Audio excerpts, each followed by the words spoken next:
Varicose veins తో బాధపడుతున్నారా? భారతదేశంలోనే బెస్ట్ ట్రీట్మెంట్ అందించే ఏకైక హాస్పిటల్ ఏవిస్.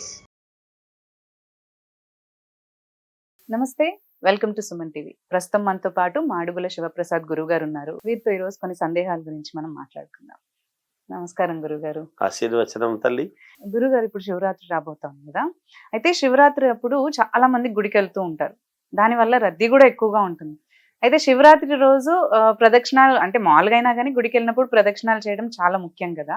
అయితే అందరూ కూడా ప్రదక్షిణాలు చేయడంలో ఎక్కువ మంది రష్ ఉంటుంది కాబట్టి మనకి అంటే ప్రదక్షిణాలు ఆ టైంలో కొంచెం తగ్గించుకోవడం, లేదంటే ఇంకేదైనా చేస్తే మనకు ప్రదక్షిణాలు చేసిన ప్రయోజనమే వస్తుందా? శ్రీ మహాగణాధిపతయే నమః. ఐం మహాసరస్వత్యే నమః. శ్రీ లలితాంబికాదేవ్యే నమః. మహాశివరాత్రి పర్వదినం సకలైశ్వర్య ప్రదాత అయినటువంటి పరమేశ్వరుడికి చాలా అతి ముఖ్యమైనటువంటి ఇది. ఈ మహాశివరాత్రి అనేటువంటిది సర్వ జగత్తుకు తెలిసినటువంటి విషయమే అయినా మనము రోజు మాట్లాడుకుంటూ ఉన్నా కూడా కొన్ని మర్చిపోతూ ఉంటాం, మానవ జీవితం కాబట్టి. ఏమిటి అంటే అన్ని రాత్రి శబ్దాలు ఎక్కువ మనకు, పూజలన్నీ కూడా. శివరాత్రి, శారదా శరన్నవరాత్రోత్సవములు, గణపతి నవరాత్రులు, అలాగే గుప్త నవరాత్రులు, రాత్రి శబ్దం అనేటువంటిది చాలా ఎక్కువ.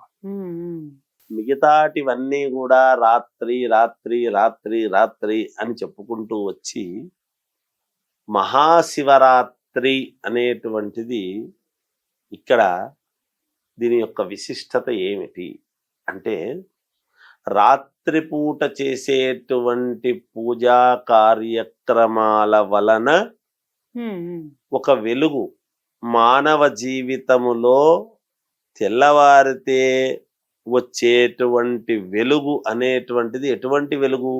యోగం.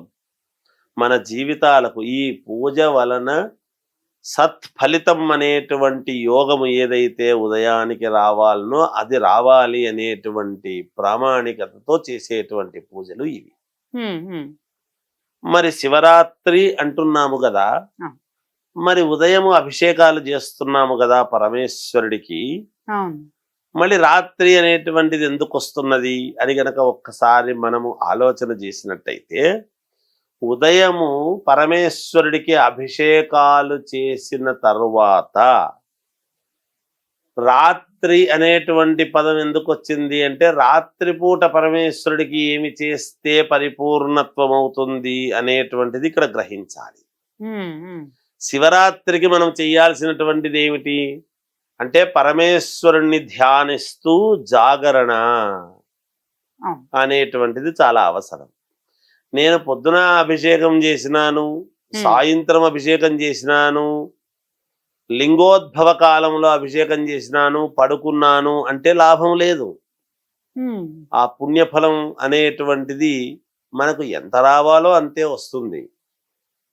పరమేశ్వరుడి యొక్క అనుగ్రహము, పుణ్యఫలము మనము పరిపూర్ణముగా పొందాలి అని ఎప్పుడైతే అనుకుంటామో, ఆ అనుకున్నప్పుడు రాత్రి తెల్లవారులు జాగరణ అనేటువంటిది అవసరం. చాలా మంది పొద్దునంతా ఉపవాసం బాగుంటారు, 12 గంటల వరకు అదే మీరు అన్నట్టు లింగోద్భవం టైం వరకు కూడా మేల్కొంటారు.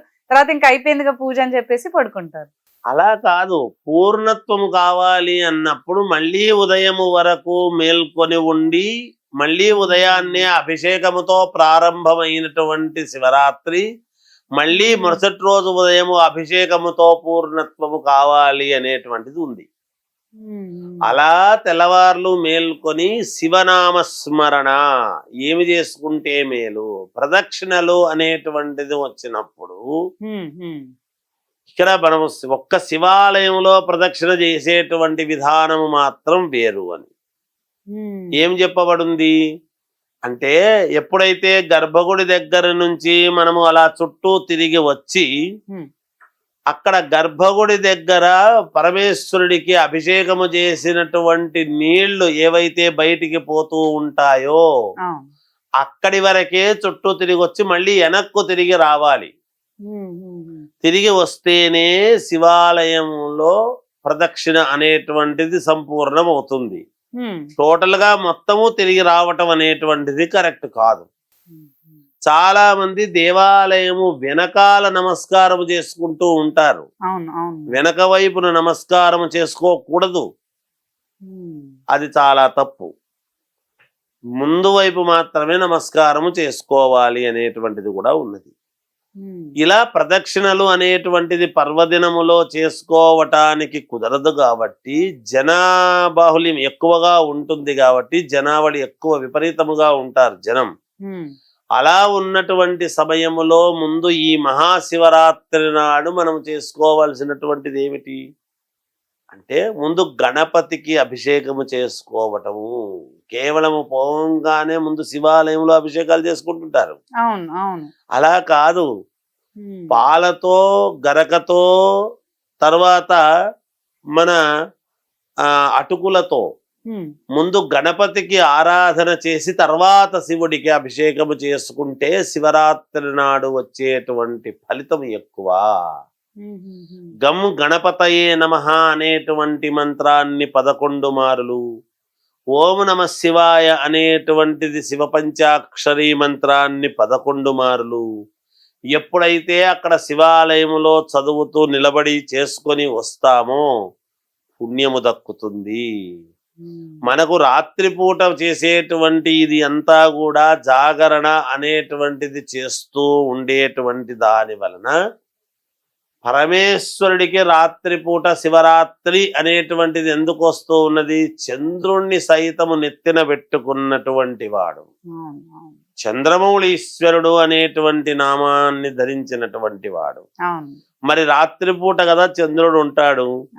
అటువంటి చంద్రుణ్ణి నెత్తిన పెట్టుకున్నటువంటి చంద్రమౌళీశ్వరుడికి రాత్రిపూట కూడా అభిషేకాలు విపరీతముగా చేసుకుంటే, ఎందుకు అంటే మనస్సు, చంద్రుడికి సంబంధించినటువంటిది మనస్సు, మనఃకారకుడైనటువంటి చంద్రుడు పరిపూర్ణమైనటువంటి మనస్సుతో ఎప్పుడైతే రాత్రిపూట గందరగోళాలేమీ లేకుండా, ఈ శబ్దాలేమీ లేకుండా, జనబాహుల్యంలో తిరిగేటువంటివన్నీ లేకుండా ఎప్పుడైతే ప్రశాంతతతో మనము మనస్సుతో ఎప్పుడైతే కూర్చొని చేసుకుంటామో, తెల్లవార్లు మననము చేసుకుంటామో పరమేశ్వరుణ్ణి, పరిపూర్ణముగా మనకు పరమేశ్వరుడి యొక్క అనుగ్రహం మనకు దక్కుతుంది.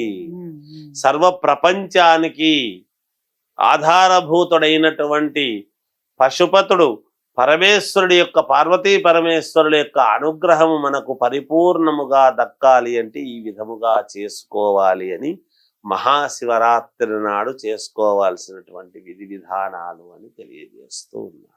అలాగే గురుగారు, ధన్యవాదాలండి. జయోస్తు.